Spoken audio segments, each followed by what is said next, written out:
তো আজকে কথা বলছি আমি আমাদের মুখ্যমন্ত্রী শুভেন্দু স্যারকে নিয়ে। তো ওনার কিছু কাজ, পার্সোনাল কাজ আমার ভালো লেগেছে। আমি জানি না কার ভালো লেগেছে, কিন্তু একটা কথা বলতে গেলে কী বলতো, সত্যি যেটা সেটা বলতেই হবে।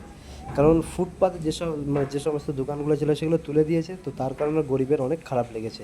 কিন্তু কিছু করার নেই, ওরা জানে যে এটা সরকারের জায়গা, তো এখানে ফুটপাতের দোকান করা উচিত নয়। যতদিন করেছে ঠিক আছে, কিন্তু এখন তুলে দিয়েছে তার জন্য দুঃখ করছে, কাঁদছে, এটা কিন্তু ভুল।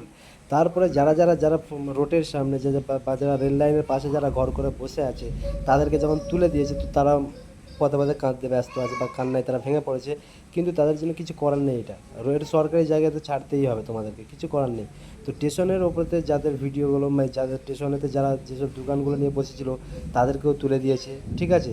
তো সেগুলো তুলে দিয়েছে, এতে সরকারের কোনো দোষ নেই। আমি এই ভিডিওটা করছি, তোমরা এই ভিডিওগুলো দেখো।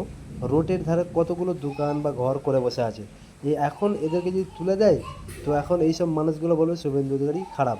আমি মানছি ও খারাপ, কিন্তু এই কাজগুলো কিছু কাজ ভালো করেছে, ঠিক আছে।